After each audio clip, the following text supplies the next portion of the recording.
December 19th, 1944. 60 miles west of Stalingrad, near the village of Kotluban, Senior Sergeant Ivan Pavlov sat inside his American-made M4A2 Sherman tank, the diesel engine purring steadily beneath him despite temperatures that had plunged to minus 38 degrees Celsius. Around him, scattered across the frozen steppe like metal tombstones, sat 9 T-34 tanks from his brigade, their crews huddled in misery around small fires, desperately trying to coax their machines back to life. The V2 diesel engines, pride of Soviet engineering, had frozen solid overnight. The oil had thickened to the consistency of tar, the fuel lines had crystallized.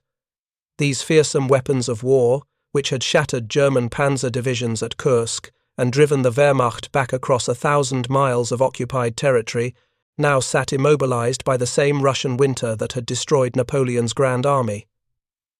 Meanwhile, Pavlov's Sherman idled smoothly, its heating system keeping the crew compartment warm, its engine ready to move at a moment's notice.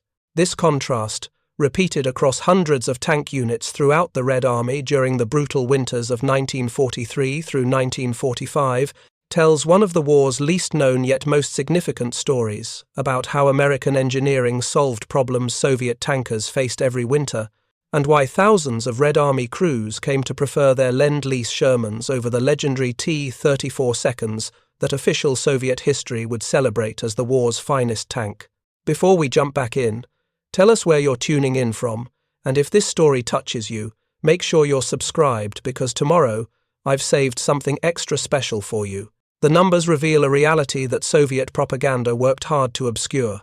Between October 1941 and May 1945, the United States delivered 4,093 M4A2 Sherman medium tanks to the Soviet Union under the Lend-Lease program. These represented roughly 7% of all Soviet tank strength during the period. Yet the impact of these 4,000 machines far exceeded their numerical proportion.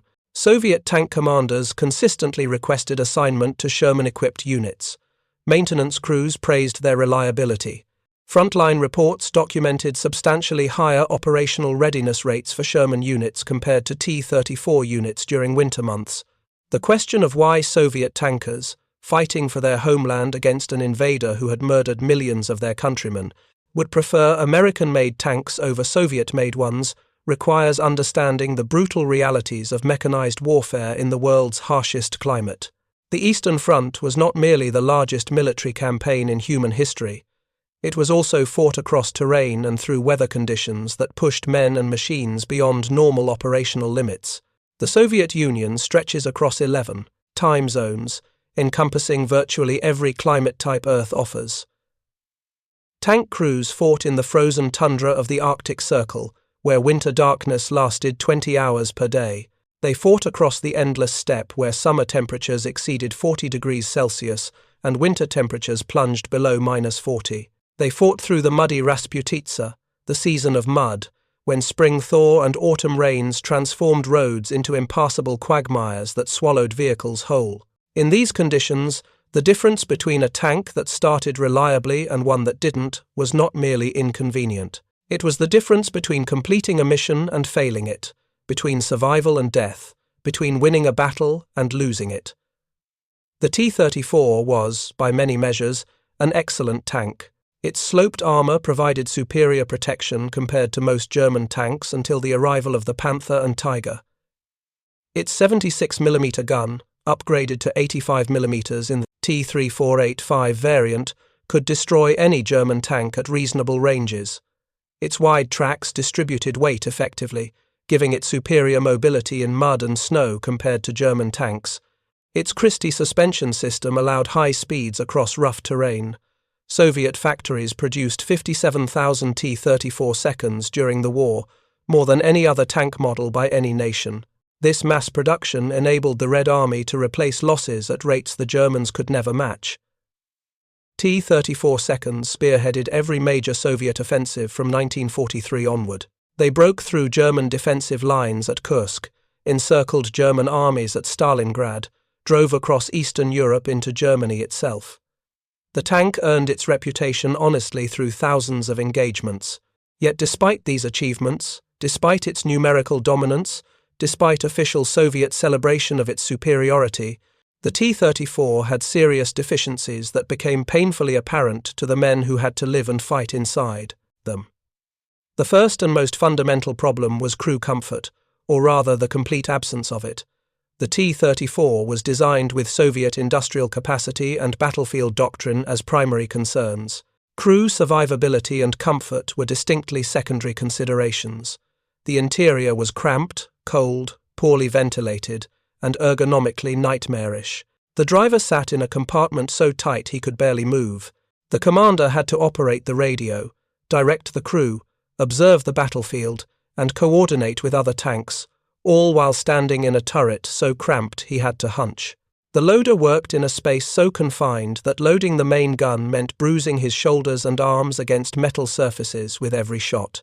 There was no turret basket, meaning the loader had to dance around the rotating turret while handling heavy ammunition.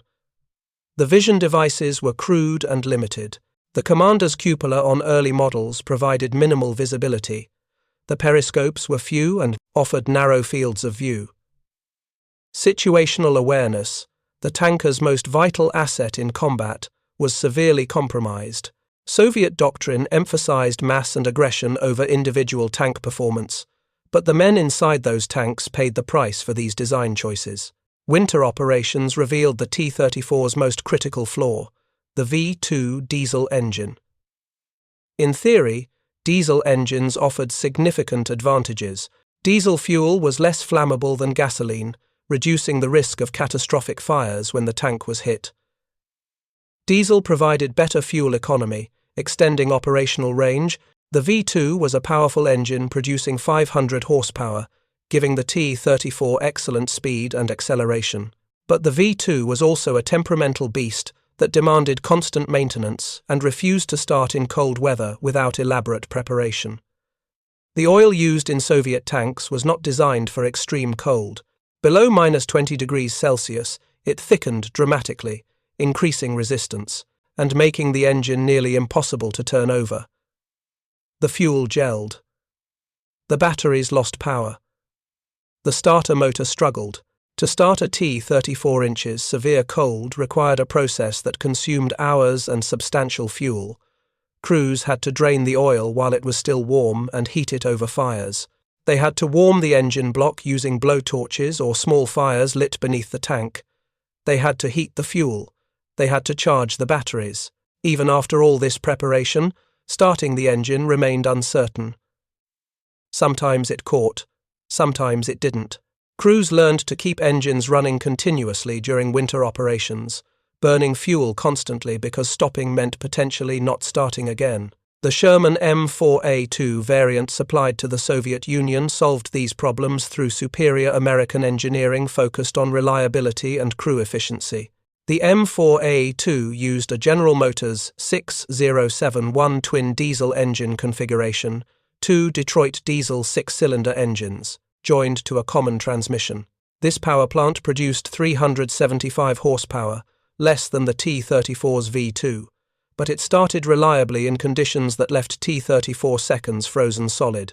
American diesel fuel additives prevented gelling in cold weather. American lubricants maintained proper viscosity at low temperatures. American electrical systems featured more powerful batteries and better starters. American design philosophy emphasized crew efficiency and comfort as combat multipliers, not luxuries. The Sherman's interior was spacious compared to the T-34. The crew could move. The commander had a proper cupola with vision blocks providing 360-degree visibility. The gunner had a proper sight. The loader had room to work efficiently. There was a turret basket that rotated with the turret, providing a stable platform. The radio equipment was superior, enabling better communication and coordination. Perhaps most importantly for Soviet crews accustomed to T-34 conditions, the Sherman had a heater. Preparing and narrating this story took us a lot of time, so if you are enjoying it, subscribe to our channel. It means a lot to us. Now back to the story. This seemingly minor feature transformed winter operations. In a T-34, winter meant enduring hours of bone-numbing cold that sapped strength, reduced alertness, and made every task harder. Frostbite was common. Hypothermia was a constant risk. Crews wore every piece of clothing they owned and still shivered. In a Sherman, the crew compartment stayed warm enough that men could work efficiently. They could think clearly, they could react quickly, they could fight effectively. The combat effectiveness difference was substantial and immediately apparent to Soviet tankers who transitioned from T-34 seconds to Shermans. Reports from Soviet archives, declassified after the Cold War, document tanker opinions that Soviet propaganda had suppressed for decades. Crews praised the Sherman's reliability. They valued its comfort. They appreciated its superior vision devices and ergonomics. They recognized that while the T-34 had thicker armor and a more powerful gun, the Sherman's advantages in crew efficiency and mechanical reliability often mattered more in actual combat. The heating system advantage manifested most dramatically during the winter battles of 1943 through 1945. Consider the operational realities faced by mechanized units during the Battle of Stalingrad's aftermath and the subsequent Soviet winter offensives. The Red Army's strategy during this period emphasized rapid, deep penetrations, encirclements, and sustained offensive operations regardless of weather. Tank units were expected to advance continuously, exploiting German disarray and preventing defensive consolidation. This required tanks that could move when ordered, not tanks that needed hours of preparation before each movement. Sherman-equipped units consistently demonstrated higher operational readiness rates during winter months. When orders came to advance at dawn, Sherman units were ready. T-34 units were often still trying to start their engines. This reliability advantage cascaded through operational planning. Commanders learned they could count on Sherman units to be mobile when needed. Attack timings could be coordinated more precisely. Flanking movements could be executed as planned rather than delayed by mechanical difficulties. The difference between a tank that started reliably and one that required extensive cold weather preparation became especially critical during rapid exploitation operations. After breakthrough battles created gaps in German lines, Soviet doctrine called for immediate exploitation by mobile units driving deep into German rear areas to disrupt logistics, capture headquarters, and prevent organized retreat. These operations demanded sustained movement over days or even weeks, often with minimal maintenance support as units outran their supply lines. Sherman reliability proved invaluable in these circumstances. The engines started, the transmissions functioned, the electrical systems worked, the mechanical parts didn't freeze. Units could maintain operational tempo that T-34 units struggled to match. German intelligence reports from the period noted the increasing presence of American tanks in Soviet spearhead units and recognized their operational advantages, though German propaganda naturally emphasized their own Panther and Tiger superiority over all Allied armor. The crew comfort factor, often dismissed as a luxury in Soviet military culture that emphasized toughness and sacrifice, actually produced measurable combat effectiveness improvements. A tank crew's ability to fight effectively depends on physical readiness, mental alertness, and coordination. Cold degrades all three. Extreme cold impairs cognitive function, slows reaction times, reduces manual dexterity, and causes fatigue. Soviet tankers, operating T-34 seconds in winter, fought not just the enemy, but also the cold itself. They started each day already exhausted from sleeping in freezing conditions. They spent hours preparing their tanks for movement while their body temperature dropped. They fought engagements while shivering so hard they could barely aim. They ended each day too cold to eat properly or sleep restfully. This accumulation of cold stress over days and weeks of continuous operations degraded combat effectiveness in ways that Soviet doctrine rarely acknowledged, but that affected actual battlefield performance. Sherman crews, by contrast, started each day rested because they'd slept in a heated compartment. They spent minimal time on cold weather starting procedures because their engines started reliably. They fought engagements with steady hands and clear minds because they weren't hypothermic. They ended each day still capable of performing maintenance and preparing for the next day's operations. Over the course of a multi-week winter offensive, This seemingly small advantage in crew comfort produced a substantial advantage in sustained combat effectiveness. The reports Soviet tankers filed, when they were permitted to speak frankly, repeatedly emphasized these quality-of-life factors as significant combat advantages. Western historians have sometimes interpreted Soviet tanker preference for Shermans as mere appreciation of American creature comforts, missing the deeper point that comfort and combat effectiveness were not separate considerations, but intimately connected realities. The armor protection comparison between the T-34 and Sherman reveals nuanced trade-offs that affected how crews perceived their survival chances. The T-34's sloped armor was revolutionary when introduced in 1941, providing effective protection that shocked German tank crews accustomed to destroying Soviet armor easily. The Sherman's armor was more conventional, with less dramatic sloping and somewhat thinner base thickness in many areas.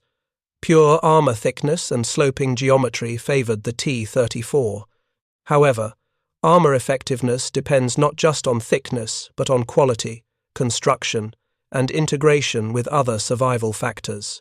Soviet armor plate production, conducted under tremendous time pressure in factories that had been evacuated eastward and were operating under resource constraints, sometimes suffered from quality control issues. Plates could be brittle, prone to cracking, or have weak spots. Welds could fail. The armor protection was inconsistent. American armor plate production benefited from more mature industrial processes, better quality control, and more consistent metallurgy. The protection might not have been as thick, but it performed reliably. More importantly, the Sherman incorporated superior fire suppression systems, ammunition storage designs, and escape hatches that improved crew survivability when the tank was penetrated. The grim reality of tank warfare on the Eastern Front was that most tanks that engaged in sustained combat eventually got hit by something capable of penetrating their armor. The question was not whether your tank would be penetrated, but what happened afterward. In the T-34, ammunition was stored loosely throughout the fighting compartment, creating numerous potential secondary explosions when penetrated. The fuel tanks were in the crew compartment. The escape hatches were limited and difficult to use quickly. When a T-34 was penetrated by armor-piercing rounds, the crew's survival chances were poor. The tank often caught fire immediately. Ammunition cooked off. The crew had seconds to escape through hatches that were too small and too slow to open. Soviet tank crew casualty rates were horrific throughout the war, with some estimates suggesting that over 300,000 Soviet tankers died in combat. The survivors, men who had watched friends burn to death in knocked-out T-34 seconds, noticed that Sherman crews seemed to escape more often when their tanks were hit. The Sherman gained a reputation among American crews in Western Europe as a death trap when facing German Panthers and Tigers, earning the grim nickname Ronson after a cigarette lighter advertised as lighting the first time, every time. But this reputation, while not entirely undeserved when facing German heavy armor, didn't fully account for survival features that became apparent in Eastern Front conditions. The Sherman's wet ammunition storage, introduced in later models and present in many M4A2s supplied to the Soviets, surrounded ammunition with liquid jackets that suppressed fires and reduced cook-off probability. The escape hatches were larger and easier to operate. The interior layout provided clearer exit paths. The fire suppression systems were more effective. When a Sherman was penetrated, the crew had a better chance of getting out alive. Soviet tankers noticed this difference. They heard the stories from survivors. They saw knocked-out Shermans with hatches open and no bodies inside, versus knocked-out T-34 seconds with charred remains still trapped in the turret. The psychological impact of believing you had a better chance of surviving if your tank was hit should not be underestimated as a factor in crew morale and combat effectiveness.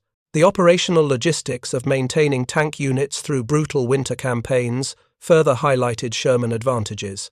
A tank is only useful if it's running, and keeping tanks running requires fuel, spare parts, tools, and trained mechanics. The T-34's mechanical simplicity was often cited as an advantage, and in some respects it was. The design used fewer precision parts than German tanks, making it easier to manufacture and repair with limited resources. But simplicity alone does not ensure reliability.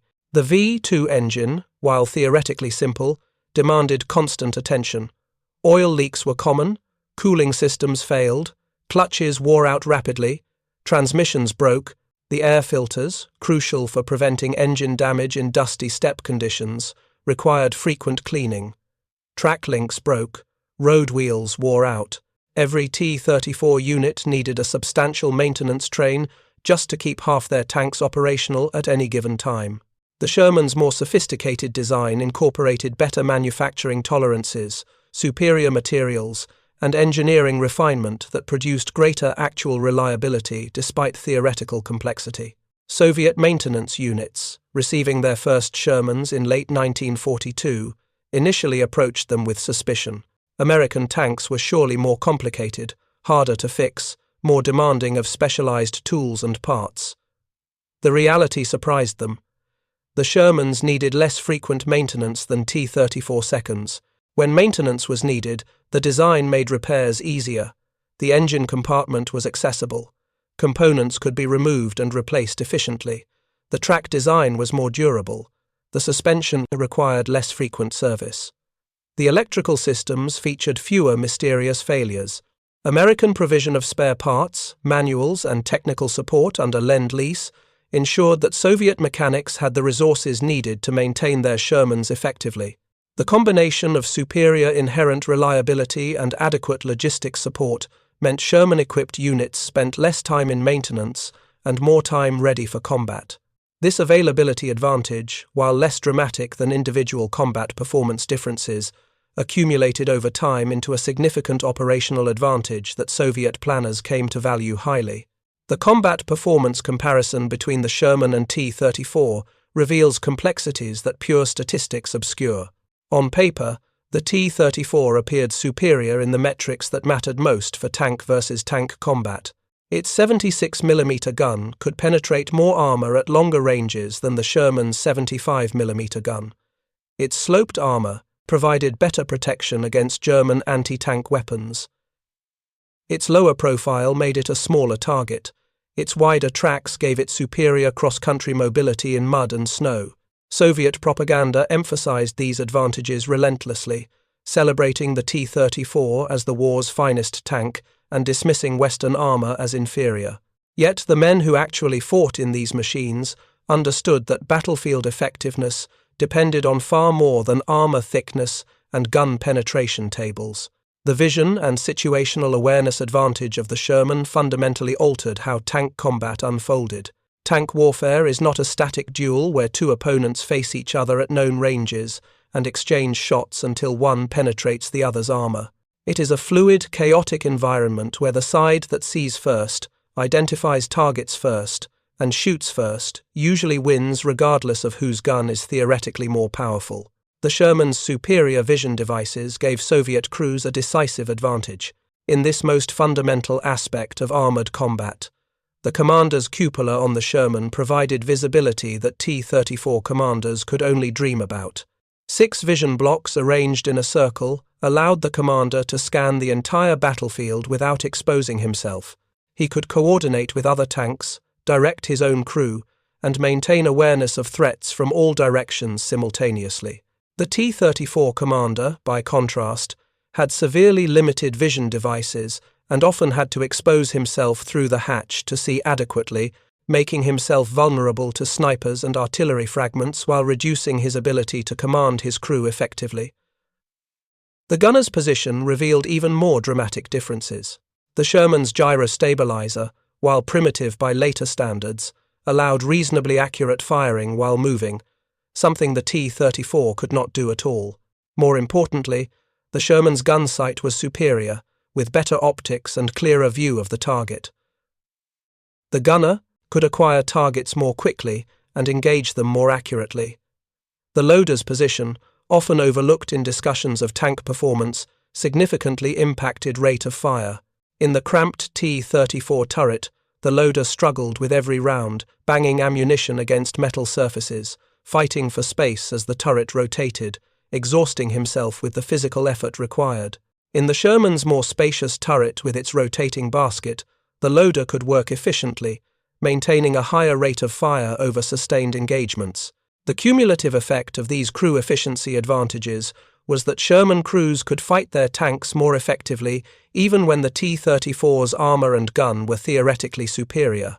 Soviet after-action reports from 1944 and 1945, now available in Russian archives, document numerous engagements where Sherman-equipped units performed better than T-34 units in comparable situations.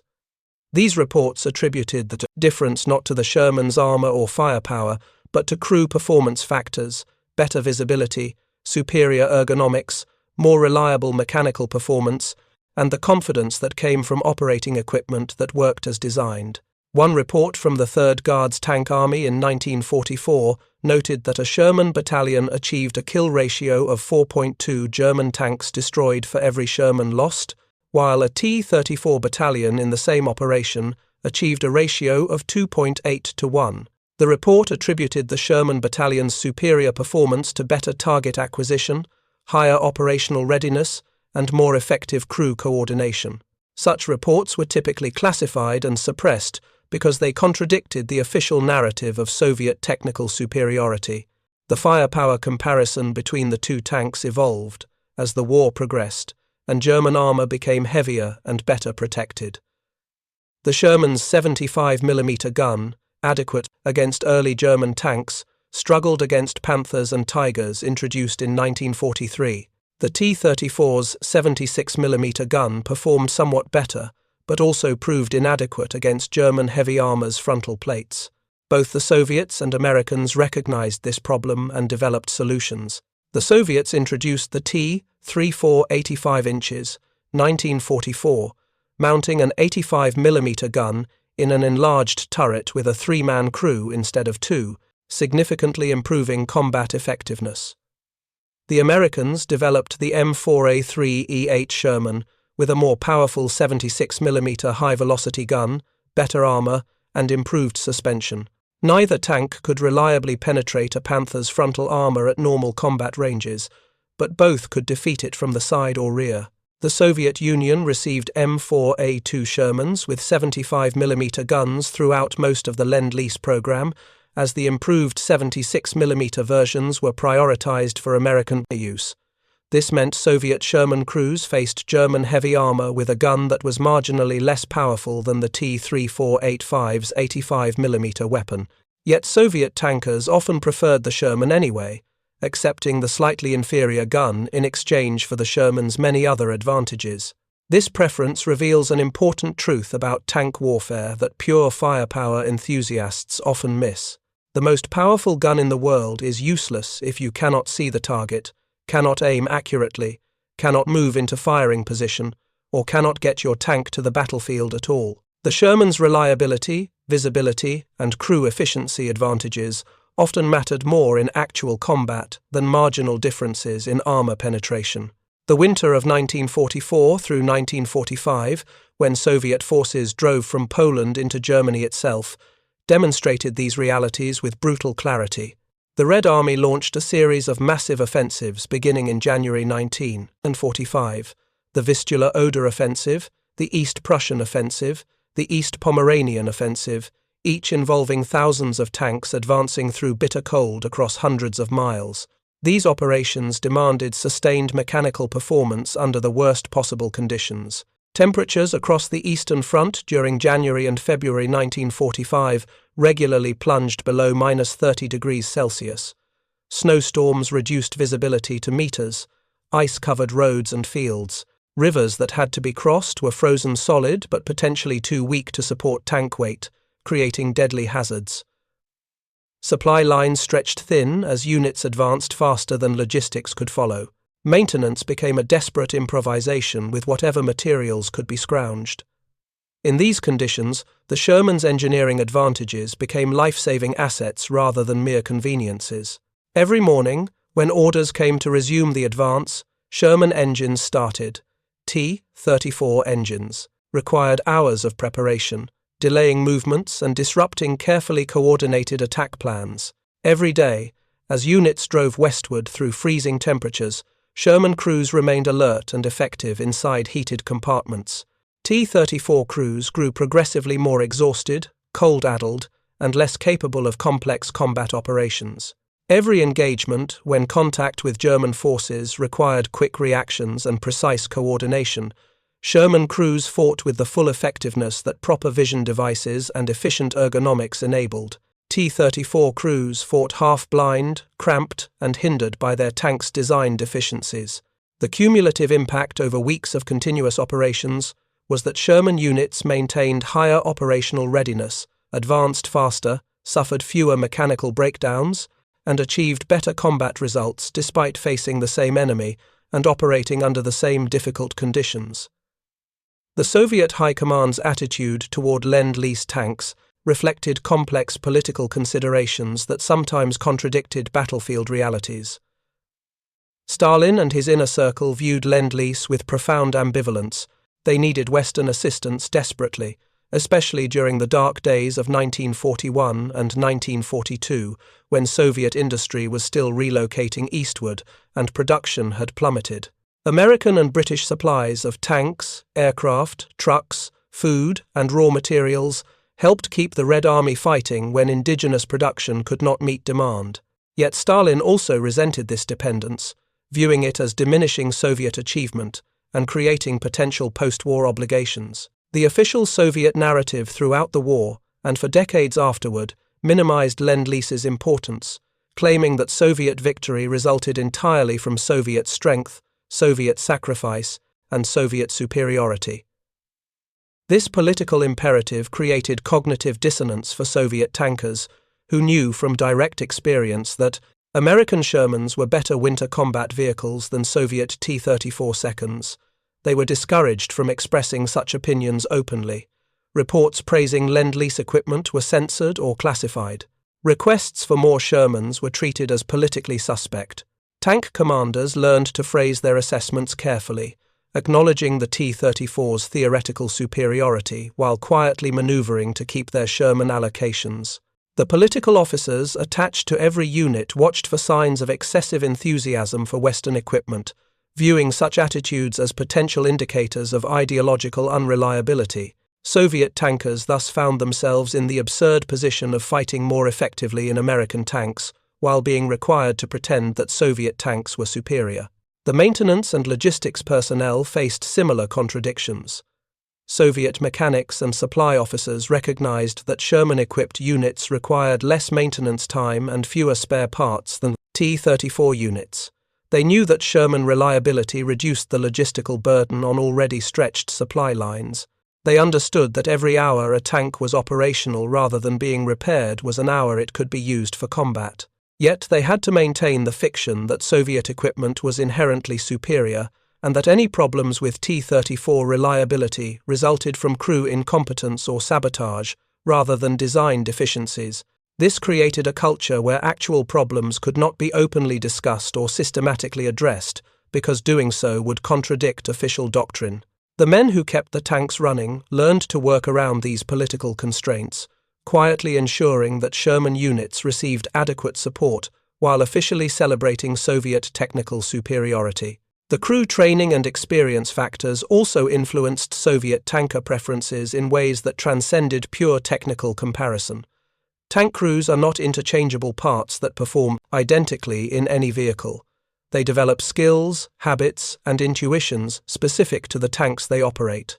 A crew experienced with T-34 seconds needed time to adapt to the Sherman's different handling characteristics, control layouts, and operating procedures. Despite this learning curve, many Soviet tankers who transitioned from T-34 seconds to Shermans reported that the switch improved their combat effectiveness. The Sherman's superior ergonomics meant that skills transferred more easily. The better vision devices meant that tactical lessons learned in T-34 seconds could be applied more effectively in Shermans. The reliability meant that crews could focus on fighting rather than constant mechanical troubleshooting. Training new tank crews revealed the Sherman's advantages even more clearly. Novice tankers, without ingrained habits from operating T-34 seconds, often found the Sherman easier to learn. The controls were more intuitive. The crew positions were less cramped, reducing the claustrophobic stress that affected some trainees. The better vision devices helped new commanders and gunners develop situational awareness more quickly. The reliable starting meant that training time was spent on tactical exercises rather than cold weather starting procedures. Soviet training units receiving Lend-Lease Shermans in 1943 and 1944 reported that they could bring new crews to combat readiness more quickly in Shermans than in T-34 seconds, an important advantage when replacing the horrific crew casualties the Red Army suffered throughout the war. The social dynamics within Soviet tank units also reflected Sherman versus T-34 preferences. Assignment to a Sherman-equipped unit became a sought-after posting. Experienced crews used whatever informal influence they possessed to remain in Sherman units when reassignments occurred. Tank commanders whose units were being re-equipped lobbied to receive Shermans rather than T-34 seconds. This preference existed despite official doctrine that treated such attitudes as ideologically suspect. The men who had to fight and potentially die in these machines understood that their survival chances and combat effectiveness were better in Shermans, regardless of what propaganda claimed. The informal status hierarchy among Soviet tankers reflected this reality, with Sherman crews occupying a privileged position that political officers could not entirely suppress. The German perspective on Soviet use of Lend-Lease tanks provides external validation of Soviet tanker preferences. German intelligence officers interrogating captured Soviet tankers noted their positive assessments of American equipment. German tactical reports described encounters with Sherman-equipped Soviet units and recognized their effectiveness. German tankers who fought against both T-34 seconds and Shermans on the Eastern Front offered assessments that confirmed the strengths and weaknesses Soviet crews had identified.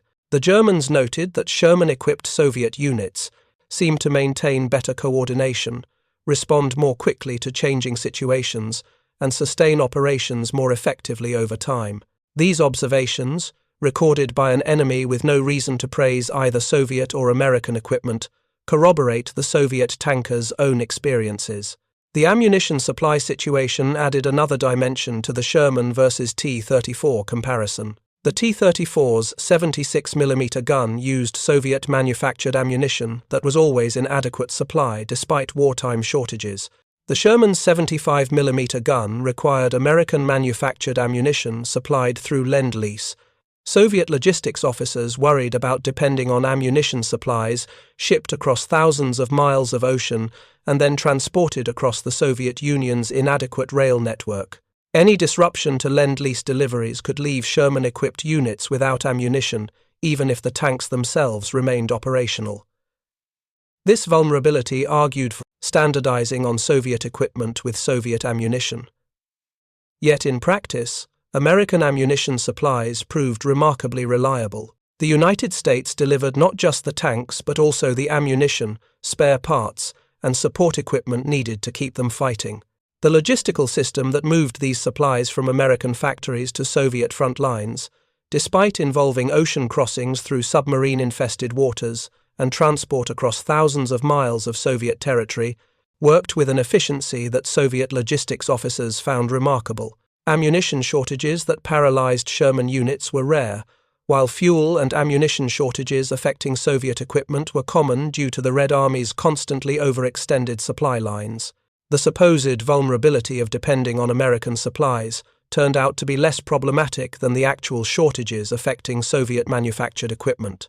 The winter camouflage and visual signature differences between the two tanks created tactical considerations that affected crew survivability. The T-34's low profile made it a smaller target and easier to conceal, advantages that Soviet doctrine emphasized. The Sherman was taller, presenting a larger silhouette that made it more visible at range. In the flat, open terrain of much of the Eastern Front, this difference mattered. German gunners could spot Shermans more easily than T-34 seconds, potentially giving them first-shot advantage in long-range engagements. Soviet Sherman crews learned to compensate through superior use of terrain, better coordination enabled by their superior radios, and the superior vision devices that helped them spot German tanks before being spotted despite their larger profile. The height disadvantage that American crews in Western Europe complained about affected Soviet crews less, because Eastern Front terrain often provided better concealment opportunities than the hedgerow country of Normandy or the open fields of Belgium. Radio communication capabilities of the two tanks profoundly impacted unit coordination and tactical effectiveness. The T-34, in its initial versions, often lacked radios entirely, with only the company commander's tank equipped for radio communication. This forced T-34 platoons to coordinate through visual signals, flag systems, and pre-arranged plans, severely limiting tactical flexibility. Later T-34 models included radios in all tanks, but the equipment remained inferior to Western standards, with limited range and poor reliability. The Sherman included reliable radio equipment in every tank as standard. This seemingly simple difference transformed how Soviet units could fight. Sherman-equipped battalions could coordinate complex maneuvers in real time, respond to changing situations, and maintain cohesion during fluid battles in ways that T-34 units struggled to match. The impact of superior communications cascaded through tactical, operational, and strategic levels. At the tactical level, a Sherman platoon could coordinate attacks with precision, concentrate fire on priority targets, and support each other effectively. At the operational level, Sherman-equipped brigades could execute complex envelopments and exploitation drives while maintaining coordination with supporting infantry and artillery. At the strategic level, the Red Army's increasing use of deep operations and breakthrough tactics in 1944 and 1945 demanded reliable communications for the mechanized spearheads, making Sherman-equipped units particularly valuable for these missions. Soviet commanders learned that Sherman units could be given more complex missions with greater confidence that they would maintain communication and coordination throughout execution. The final accounting of why Soviet tankers preferred American Shermans over Soviet T-34 seconds in winter operations requires synthesizing multiple factors into a coherent understanding. It was not one dramatic advantage, but rather the accumulation of numerous smaller advantages that together produced decisive operational superiority under winter conditions. The Sherman started reliably in extreme cold, while the T-34 required hours of preparation. The Sherman kept its crew warm, while the T-34 left them shivering. The Sherman provided superior visibility, while the T-34 left crews half-blind. The Sherman offered ergonomic efficiency, while the T-34 forced crews to fight their own equipment. The Sherman maintained mechanical reliability, while the T-34 broke down frequently. The Sherman enabled effective coordination through reliable radios, while the T-34's communication limitations hindered coordination. None of these advantages individually determined battlefield outcomes, but together they meant that Sherman-equipped Soviet units fought more effectively than comparable T-34 units during the brutal winter campaigns that drove the Wehrmacht back to Berlin. The human cost behind these technical advantages deserves recognition beyond cold statistics and engineering specifications. Every Soviet tanker who climbed into a Sherman or T-34 was someone's son, brother, husband, or father. These men faced death daily in a war that consumed lives with industrial efficiency. The tank they operated was not merely a weapon system, but their home, their fortress, their tomb, if luck ran out. The preference for Shermans was not abstract technical appreciation, but visceral understanding that certain design choices meant higher chances of seeing tomorrow, of surviving this shift, this battle, this week, of eventually returning home when this nightmare ended. Soviet tank crew casualty rates throughout the war were catastrophic, with estimates suggesting that over 70% of tankers who entered combat were killed or severely wounded before war's end. In this environment of nearly certain death or maiming, any advantage that improved survival odds mattered desperately. The letters Soviet tankers sent home, those that survived military censorship and were preserved in family archives now available to historians, reveal the human dimension of equipment preferences. One Sherman crew commander wrote to his wife in March 1945, describing how his American tank's heater kept his crew alive during a blizzard that killed men in nearby T-34 units, who froze to death trying to keep their engines running through the night. Another tanker described how his Sherman's superior vision devices allowed him to spot a German anti-tank gun before it fired, enabling his crew to destroy it and survive an ambush that killed the T-34 platoon following behind. These personal testimonies, suppressed for decades because they contradicted official Soviet narratives, document that equipment quality differences measured in human lives, saved or lost, in families that remained intact or were shattered, in futures that existed or were extinguished. The post-war suppression of honest discussion about Lend-Lease contributions created historical distortions that persisted for generations. Soviet propaganda, after 1945, minimized Western assistance to almost nothing, claiming that the Red Army's victory resulted purely from Soviet strength and sacrifice. This narrative served Stalin's political purposes, eliminating any suggestion that the Soviet Union had depended on capitalist assistance and reinforcing the mythology of communist superiority. The truth that millions of Red Army soldiers had fought in American trucks, eaten American food, worn American boots, and in some cases preferred American tanks to Soviet ones disappeared into classified archives. Veterans who tried to speak honestly about their wartime experiences faced accusations of anti-Soviet sentiment. The generation that had actually fought the war learned to keep silent about inconvenient truths that contradicted official history. This enforced silence had consequences that extended beyond historical accuracy. Soviet tank design in the post-war decades continued to emphasize the same priorities that had shaped the T-34, armor thickness, gun power, and manufacturing simplicity, while paying insufficient attention to crew efficiency, ergonomics, and reliability. The lessons that Sherman experienced Soviet tankers had learned about the combat value of crew comfort, superior vision devices, reliable mechanical systems, and effective internal layouts were dismissed as capitalist softness rather than incorporated into Soviet design philosophy. Subsequent Soviet tank designs like the T-54, T-55, T-62, and T-72 repeated many of the T-34's crew efficiency problems, with cramped interiors, limited visibility, and ergonomic deficiencies that handicapped their crews. The superior performance that Western tanks demonstrated in various Cold War conflicts, from the Six-Day War through Desert Storm, partly reflected the same crew efficiency advantages that had made the Sherman superior to the T-34's winter operations, advantages Soviet designers had been prevented from acknowledging or addressing. The opening of Soviet archives after the Cold War's end revealed the extent to which official histories had distorted reality.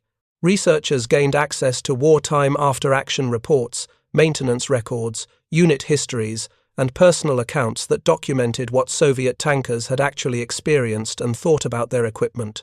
These sources confirmed that Soviet tankers widely preferred Shermans for winter operations, that Sherman-equipped units demonstrated superior operational readiness and combat effectiveness, and that Soviet authorities had deliberately suppressed this information to maintain the fiction of Soviet technical superiority. The revelation that Soviet propaganda had systematically lied about such matters contributed to the broader collapse of faith in communist ideology that accompanied the Soviet Union's dissolution. The tankers who had known the truth all along were mostly dead by then, having carried their knowledge silently to their graves, but their testimony preserved in archives finally received recognition. The technological evolution of tank design in the decades since World War II vindicated many of the Sherman's design priorities that Soviet doctrine had dismissed. Modern main battle tanks universally incorporate sophisticated crew efficiency features, advanced vision systems, reliable mechanical systems, effective communication equipment, and crew comfort considerations. The Abrams, Challenger, Leopard, and even Russia's modern T-14 Armata reflect understanding that crew effectiveness depends not just on armor and firepower, but on the entire system of human-machine interaction. The ergonomic disasters of World War II Soviet tank design are universally recognized now as serious deficiencies that handicapped crew performance. The Sherman's crew-focused design philosophy, mocked by Soviet propaganda as capitalist, decadence, proved to be the correct approach that all modern tank designs follow. The Soviet tankers who preferred Shermans in 1944 and 1945 were not seduced by American luxury, but were recognizing fundamental truths about effective weapon system design that Soviet ideology prevented their designers from acknowledging. The broader implications of this story extend beyond tank design to fundamental questions about how military organizations learn from experience and incorporate lessons into doctrine and equipment development. The Soviet system's ideological rigidity prevented honest assessment of equipment performance when that assessment contradicted political narratives. Soviet tankers knew Shermans performed better in winter, but official doctrine could not acknowledge this reality without admitting that capitalist engineering had produced superior results in important ways. This created a system where battlefield feedback could not effectively inform equipment development, where political considerations overrode tactical realities, where the men who fought could not honestly communicate what they had learned to the people designing the next generation of equipment. The consequences rippled through decades of Soviet military development, producing weapon systems that looked impressive in propaganda films, but handicapped the soldiers who had to use them. The contrast with American military development processes illuminates different approaches to incorporating combat experience into equipment design. The American military-industrial complex had many flaws, including corruption, waste, and the influence of contractors prioritizing profit over performance. Yet the system also incorporated feedback loops that allowed combat experience to influence design decisions. American tankers in Europe who complained about the Shermans' inadequacies against German heavy armor were heard, leading to the development of improved guns, better armor, and eventually the Pershing heavy tank. The system was not perfect, improvements often came too slowly, and soldiers died while bureaucracies debated. But the possibility existed for honest criticism to flow upward and influence development, creating evolutionary improvement that Soviet rigidity prevented. The question of whether the Red Army would have been more effective with more Shermans and fewer T-34 seconds invites historical speculation that cannot be definitively answered. The Soviet Union produced approximately 57,000 T-34 seconds during the war, compared to 4,000 Shermans received through Lend-Lease. Replacing even half the T-34 production with Shermans would have required American factories to produce an additional 24,000 tanks specifically for Soviet use, a practical impossibility given American production priorities and shipping constraints. The Lend-Lease program operated at the limits of what was politically and practically feasible. American industrial capacity was fully committed to supplying American forces, British and Commonwealth forces, Chinese forces, and Soviet forces simultaneously, while also supporting the strategic bombing campaign and the Pacific War. Providing enough Shermans to replace Soviet tank production entirely was never a realistic possibility. Yet, even within the constraints of actual Lend-Lease deliveries, the question remains whether the Red Army used its Shermans optimally. Some Soviet commanders recognized Sherman advantages and concentrated them in elite units assigned to critical missions. The 2nd Guards Tank Army, which led many of the decisive operations in 1944 and 1945, received substantial Sherman allocations and used them effectively. Other commanders, influenced by ideological bias or genuine belief in T-34 superiority, relegated Shermans to secondary roles or distributed them piecemeal rather than concentrating them for maximum effect. The counterfactual question of whether more aggressive use of available Shermans in breakthrough operations might have accelerated Soviet advances or reduced casualties cannot be answered with certainty, but the evidence suggests that Soviet forces underutilized a capability advantage for political rather than military reasons. The legacy of Soviet tankers who preferred American equipment extends into the present through the descendants who heard their grandfathers' stories. In Russia today, among the dwindling population of World War II veterans and their families, knowledge exists that contradicts official Soviet histories. These families know that their grandfather survived the war because his Sherman started when temperatures dropped below -30 while the T-34 seconds froze. They know that their uncle escaped a burning tank through the Sherman's superior hatches. They know that their father maintained combat effectiveness through brutal winter campaigns because the Sherman's heater kept him warm and alert. These personal family histories, passed down through generations, preserve truths that official narratives tried to erase. They complicate simple patriotic narratives about Soviet superiority and acknowledge that survival sometimes depended on American engineering. The diplomatic and political dimensions of Lend-Lease acknowledgement remain contentious into the present. Russian official histories still minimize Western assistance to the Soviet war effort, preserving Stalin-era narratives about purely Soviet victory.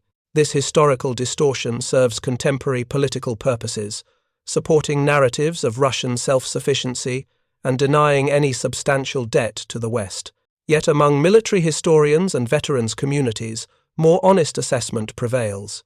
Russian military professionals studying World War II armor recognize the Shermans' advantages and acknowledge that Soviet tankers often preferred American tanks for good reasons.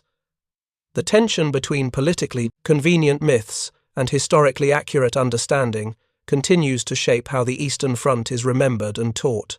The 4,093 Shermans delivered to the Soviet Union represented a small fraction of the millions of tanks, trucks, aircraft, and other equipment that fought on the Eastern Front. Yet their impact exceeded their numbers because they demonstrated that alternative approaches to tank design could produce superior results in specific operational contexts. Soviet tankers who experienced both systems gained comparative understanding that pure statistics could not convey. They learned that crew efficiency mattered as much as armor thickness, that reliability was more valuable than raw power, that a tank that started in the morning was more useful than a tank with a bigger gun that remained frozen solid. These lessons, though officially suppressed, influenced how veterans thought about military equipment and contributed to the gradual evolution of Soviet communist design philosophy in the decades after Stalin's death. The final recognition that must accompany this story is that the men who preferred Shermans were not betraying their homeland or denigrating Soviet achievement. They were soldiers trying to survive a war of unprecedented brutality, making rational assessments about which equipment gave them better odds of living through the next engagement, the next week, the next month, until this nightmare ended. Their preference for American tanks over Soviet ones reflected not political allegiance but practical wisdom earned through the hardest possible experience. They fought for the Soviet Union in whatever tanks they were given, whether T-34s or Shermans, and they fought with courage and determination that helped destroy Nazi Germany. That some fought more effectively in Shermans because American engineering had solved problems Soviet engineering had not addressed, does not diminish Soviet sacrifice or Soviet victory. It simply acknowledges a truth that should have been obvious all along, that good ideas and effective solutions can come from anywhere, and that recognizing superior performance regardless of its origin is wisdom, not weakness. The tankers who climbed into their Shermans on frozen mornings in 1944 and 1945, who started their engines without hours of preparation, who fought their battles from warm crew compartments with superior visibility and reliable equipment, who survived when they might have died in T-34s, carried this knowledge silently through decades when speaking it was politically dangerous. Now their testimony emerges from archives, their truth preserved despite decades of official denial, their wisdom available to anyone willing to learn from it. They remind us that ideology should never override honest assessment of what works and what does not, that political narratives should never suppress practical truths, and that the men who fight deserve equipment designed to maximize their effectiveness and survival regardless of which nation's engineers designed it best. The preference of Red Army tankers for American Shermans over Soviet T-34s in winter operations was not ideological contamination or failure of patriotism. It was recognition of engineering excellence and practical superiority by the men whose lives depended on making the right choice. Up next, you've got two more standout stories right on your screen. If this one hit the mark, you won't want to pass these up. Just click and check them out. And don't forget to subscribe and turn on the notification bell so you don't miss any upload from us.